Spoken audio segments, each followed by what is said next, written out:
Hello বন্ধুরা, আপনাদের সকলকে নতুন একটি ভিডিওতে স্বাগত জানাই।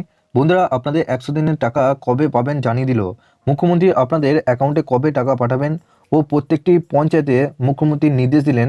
তিনি কি নির্দেশ দিলেন এবং আপনাদের যে 100 দিনের টাকার কিন্তু ডেট পুরোপুরিভাবে জানিয়ে দিল যে কত তারিখের মধ্যে আপনারা এই 100 দিনের টাকা পাবেন। তার আগে বন্ধুরা, আপনাদের কাছে একটা রিকোয়েস্ট করবো, চ্যানেলে নতুন হলে চ্যানেলটিকে অবশ্যই সাবস্ক্রাইব করে বেল নোটিফিকেশনটি অল করে রাখবেন এই ধরনের নতুন কিছু আপডেট সবার আগে পাওয়ার জন্য। আর যারা আগে থেকে সাবস্ক্রাইব করে রেখেছেন তাদেরকে অসংখ্য ধন্যবাদ। তো চলুন বন্ধুরা, ভিডিওটি শুরু করা যাক। জানানো হয়েছে যে 100 দিনের টাকা কবে ঢুকবে, সরকারি নির্দেশিকায় সব কিছুই জানানো হলো। 100 দিনের কাজের বকেয়া মজুরি পাওয়ার জন্য গত কয়েক বছর ধরে অপেক্ষা করে আছেন রাজ্যের হতদরিদ্র লক্ষ লক্ষ মানুষ। সম্প্রতি মুখ্যমন্ত্রী মমতা বন্দ্যোপাধ্যায় ঘোষণা করেন যে কেন্দ্রীয় সরকারের বকেয়া অর্থ না দিলে তিনি রাজ্য সরকারের তহবিল থেকে 100 দিনের কাজের শ্রমিকদের বকেয়া বেতন পরিশোধ করে দেবেন এবং আগামী 21শে ফেব্রুয়ারির মধ্যে এই বকেয়া অর্থ পরিশোধ করার প্রতিশ্রুতি দিয়েছিলেন মুখ্যমন্ত্রী। কিন্তু রাজ্যের মানুষের এর জন্য আরও কটা দিন বেশি অপেক্ষা করতে হবে, আর সেই নিয়ে একগুচ্ছ ঘোষণা করা হয়েছে রাজ্য সরকারের তরফ থেকে। 100 দিনের কাজের বকেয়া অর্থ শ্রমিকদের ব্যাংক অ্যাকাউন্টে ঢুকতে চলেছে 100 দিনের কাজের টাকা। এই অর্থ পেতে গরিব শ্রমিকদের আরও এক সপ্তাহ বেশি অপেক্ষা করতে হবে। এরপরই 100 দিনের প্রকল্পের টাকা পাওয়া নিয়ে নবান্নের পক্ষ থেকে বিজ্ঞপ্তি জারি করে কতগুলি গুরুত্বপূর্ণ নির্দেশ দেওয়া হয়েছে। এই নির্দেশে কি বলা হয়?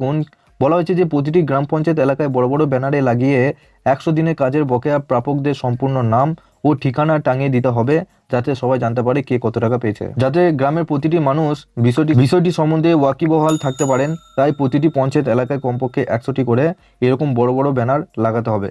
এবং 3 নম্বরে বলা হয়েছে জেলা, মহকুমা, পঞ্চায়েত সমিতি ও গ্রাম পঞ্চায়েত স্তরে 100 দিনের কাজের বকেয়া বেতন প্রদানের বিষয় নজরদারি রাখার জন্য মনিটরিং কমিটি গঠনের নির্দেশ দেওয়া হয়েছে। এই কমিটির কাজ হবে ন্যায্য ও প্রাপক কেউ বঞ্চিত হলো কিনা সেটা দেখা, এমনকি ভুয়ো কারোর নাম প্রাপকের তালিকায় ঢুকে আছে কিনা সেই দিকেও নজর রাখতে হবে। এবং আপনাদের 4 নম্বরে বলা হয়েছে 100 দিনের কাজের বকেয়া টাকা দেওয়া নিয়ে এলাকা জুড়ে মাইকিং করার নির্দেশ দেওয়া হয়েছে, যাতে প্রত্যেক বিষয়টি সম্বন্ধে ওয়াকিবহাল থাকতে পারেন। বড় বড় করে রঙিন ব্যানার লাগাতে হবে, যাতে বিষয়টি গ্রামের সকলের নজর পড়ে। 1 মার্চ রাজ্যের 24,50,000-এর বেশি শ্রমিকের ব্যাংকের অ্যাকাউন্টে 100 দিনের কাজের টাকা ঢুকে যাবে। এরপর 2রা এবং 3 মার্চ প্রতিটি জেলার মনিটরিং কমিটিকে এই নিয়ে বৈঠকে বসার নির্দেশও দিয়েছেন। আপনারা সকলে যাতে এই 100 দিনের কাজের টাকা পেয়ে আপনাদের 1 মার্চ থেকে দেওয়া শুরু হবে এবং যখনই আপনাদের অ্যাকাউন্টে শুরু করবে তখনই আপনাদেরকে এই চ্যানেলের মাধ্যমে আপডেট জানিয়ে দেবো কবে থেকে আপনাদের স্টার্ট হচ্ছে অ্যাকাউন্ট।